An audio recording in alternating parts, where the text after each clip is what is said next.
Cerramos la semana hablando de nuevas rutas que comienzan a abrirse hacia el puerto de Chancay. También de la venta de Telefónica en Uruguay, de inversiones en retail, en energía, en siderurgia, minería y logística y cambios gerenciales destacados. Y en el datazo del día, hoy te contamos de las empresas que más se han expandido en su red de sucursales en el último trimestre.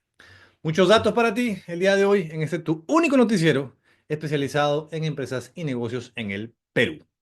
Y no olvides que hoy día, como cada viernes, enviamos a los miembros del canal los cuadros de inversiones anunciados durante la semana. Puedes ver más información de esto en nuestros planes que están en un video al final de este episodio. Pero también puedes unirte ya mismo al canal dando clic en el botón de unirme o join o desde nuestras opciones también por Yapi por Plin. Desde 8 soles al mes para acceder a información exclusiva de mercado peruano. Ahora sí, alista tu café que vamos a empezar. La información es clave en momentos de incertidumbre. Soy José Carlos Lumbreras, gerente de investigación y proyectos del Buró de Información Perú Top Publications, y te traigo el podcast comido y resumido, un resumen de noticias de negocios, empresas e inversiones. Todo eso que a los noticieros amarillistas no les interesa mostrarte, pero que a ti te pueden generar planes, ayudar en la toma de decisiones, mejorar tus ventas o pensar en nuevos negocios. Bienvenido un nuevo día. Chancay sigue generando importantes expectativas y se anuncia que a fin de mes se inaugurarían rutas marítimas desde Guayaquil, en Ecuador, también Barranquilla, en Colombia, y San Antonio y Antofagasta, en Chile, hacia el nuevo megapuerto de Chancay para conectarse después con China. Los buques de esos destinos tendrán una capacidad de unos 4.000 a 6.000 contenedores y los que partan ya luego desde Chancay tendrán hasta 14.000 contenedores. También se está evaluando pasar por el puerto de Matarani para recoger cargas desde Brasil y luego ir desde ahí a Chancay para luego hacer el rumbo hacia China. Aunque para este paso, esta ruta, sí se están revisando antes unas normativas sanitarias y regulaciones previas. A manera comparativa, lo que demoraría 40 días para llegar de Ecuador a Shanghái, ahora tomará 28 días con esta nueva ruta. El próximo viernes 28 de febrero se inaugura esta nueva ruta Guayaquil, Chancay, Shanghái, y a mediados de marzo se inaugurarían las rutas de Colombia y de Chile. Ojo, tema aparte, Costco Shipping, el operador del megapuerto de Chancay, ha comentado que las personas tengan cuidado porque se están utilizando su nombre de manera ilegal, fraudulenta, para ofrecer puestos de trabajo falsos en el puerto a través de un comunicado que pide a la gente inscribirse en unos cursos de especialización para luego obtener puestos en el puerto. Costco Shipping ha señalado que los únicos canales de reclutamiento que tienen ellos en la actualidad son su email de selección, que es selección@cdpterminals.p, o su perfil de LinkedIn o la web de Costco Shipping Chancay, Perú. Solo esos. Ojo al dato, no caigan en fraudes. En otras noticias destacadas, la española Telefónica en el Perú está pidiendo entrar a un proceso concursal para sanear sus finanzas, luego de años de pérdidas, como sabemos, y con rumores de salida del país. No solo está buscando salir del mercado peruano. En Uruguay, la matriz de Telefónica ha puesto a la venta a su empresa operadora Movistar Uruguay, que tendría un valor entre 350 y 400 millones de dólares, dicen, y que cuenta con 1.37 millones de clientes y una participación de mercado de 29% en Uruguay. Igual que en el caso peruano, la filial uruguaya de Telefónica está mostrando, dicen, una caída progresiva de sus usuarios frente a otros operadores.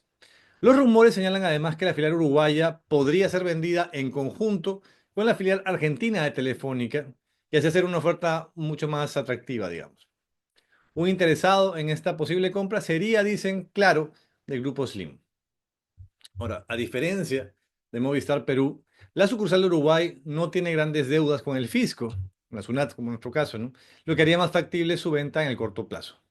Aquí, la deuda con la SUNAT la pone como una empresa, en todo caso, con alto riesgo financiero y es menos atractiva por eso el proceso concursal al que van a entrar ahora, si es que los aceptan. Hoy en el datazo del día, te voy a contar qué empresas crecieron más en cuanto a expansión de nuevas sucursales en el Perú en los últimos 3 meses y en qué sectores están, como para que tengas o puedas dirigir tus estrategias a los que están más dinámicos. Lo primero es señalar que de los cerca de 13 millones de RUCs que existen en el mercado peruano, hay 405.246 RUCs o empresas que cuentan al menos con una sucursal adicional a su oficina principal. O sea, el 3% de los RUCs peruanos cuenta con una sucursal. De este total, 74% de las empresas cuenta con solo una sucursal, además de su oficina. Y si agregamos a las empresas que tienen hasta 5 sucursales, estamos hablando del 97,6% de todos los RUCs en el país. Igual hay 20 empresas, ojo, que tienen más de 500 sucursales en todo el país en la actualidad. Y aquí te muestro quiénes son. Telefónica es la primera de ellas. A ver con cuántas sucursales se queda luego del proceso concursal que ha pedido, ¿no? Y para terminar este datazo de quiénes crecieron más en las sucursales, apunta este dato, quiénes son los que más han crecido. En principio, 10.960 empresas fueron creadas en el trimestre, así que estas no cuentan en la comparación con el trimestre anterior. Y quitando eso, un total de 6.218 empresas aumentaron en cantidad de sucursales en los últimos 3 meses. 6.218 empresas. Destacando, ojo, 7 empresas que han aumentado más de 50 sucursales en el último trimestre. Y acá te muestro quiénes fueron esas 7 empresas que crecieron tanto en este trimestre.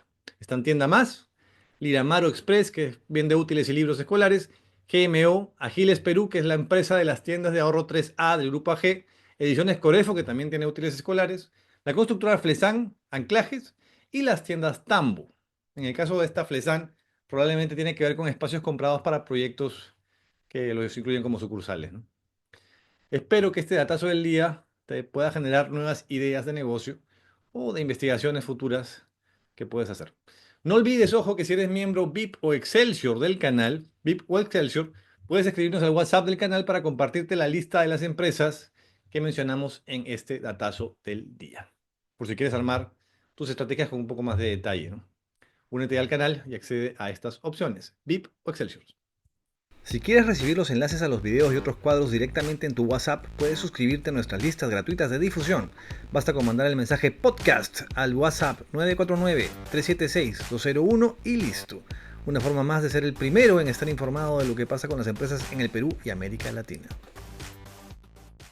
En otras noticias, Norvial, la concesionaria del puente caído de Chancay en esta ruta de la carretera y parte del grupo AENSA, Extraña y Montero, decidió suspender temporalmente el cobro de peajes de la variante de Pasamayo y también el serpentín de Pasamayo hasta que se logre instalar este puente modular temporal que reemplace al caído puente de Chancay. Algo que calculan que podría demorar una semana más o menos. El puente temporal tendrá una capacidad de una carga de hasta 48 toneladas. Ojo. Y en retail se anuncia el primer Strip Center en el RIMAC. Esto de la mano de la empresa Vesco, que llevará el nombre de Lomas Plaza y tendrá un formato mixto de vivienda y comercio con 3.000 metros cuadrados de áreas arrendables y un edificio de 144 departamentos.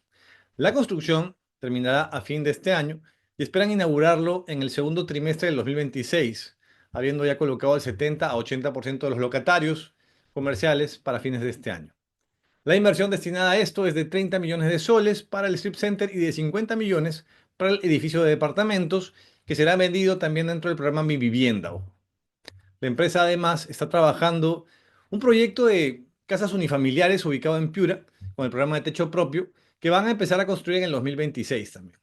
Y además, Vesco también tiene una construcción de un proyecto en Lima, en la avenida Venezuela y uno en el distrito de Independencia. Así que están on fire. En energía, el holding estatal eléctrico Grupo Distriluz, que es parte de FONAFE, anunció una inversión de 362 millones de soles este año nada más para modernizar y ampliar el servicio eléctrico con la remodelación y ampliación de redes, también la electrificación rural, perdón, y optimización de sus operaciones. De este total, el monto de 236 millones de soles van a ser destinados para distribución, 119 para transmisión y 7 millones para generación eléctrica. Además, también proyectan inversiones de 380 millones de soles para el 2026 y 400 millones para el 2027. Así que vienen un fuerte con inversiones en el caso de Distriluz. En minería, la empresa Pan American Silver anuncia que invertirá 103,5 millones de dólares en sus minas de plata Huarón, que está en Pasco, y la mina de oro Shahuindo, que está ubicada en Cajamarca. Eso solo para este 2025. Estas inversiones incluyen, por ejemplo, renovaciones de equipos, una nueva planta de filtración de relaves, entre otros.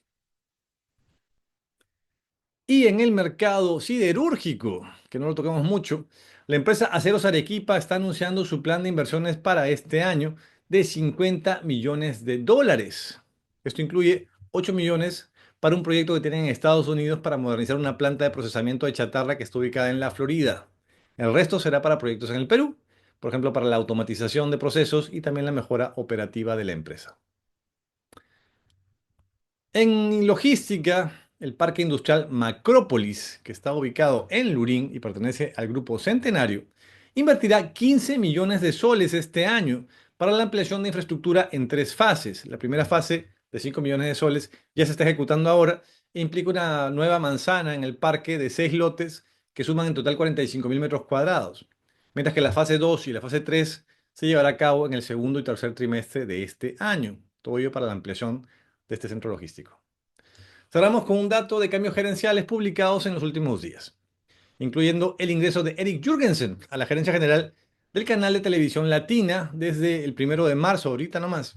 Jürgensen, el nombre le suena, es conocido por haber sido gerente general y director de contenidos de América Televisión. Por otro lado, el señor Martín Santamaría será el nuevo gerente general de la empresa de factoring Liquidez Capital Perú. Anteriormente, él ocupaba la gerencia general de la Cámara de Compensación Electrónica. Y por último, la señora Mónica Obando Medina, que ha sido nombrada gerente senior de asuntos corporativos de la aerolínea LATAM, nada más y nada menos. Así que ahí los tienen para que te las tengan bien mapeados. No olviden que puedes encontrar estos y todos los cambios gerenciales, ojo, en el directorio de la plataforma del Top Online, la mayor base de datos empresarial del Perú. Para mayor información, puedes entrar a la web www.ptp.pe. Cerramos así el episodio del día de hoy en este espacio que busca mantenerte informado sobre temas de interés o relevantes de empresas, economía y mercados. Nos encantaría leer tus comentarios a favor o en contra de lo que estamos conversando el día de hoy para poder debatir sobre estos temas y muchos otros más. También nos puedes pedir información que necesites en los comentarios para poder tenerla ubicada. Ten un gran fin de semana y nos vemos el día lunes. Muchas gracias por estar ahí.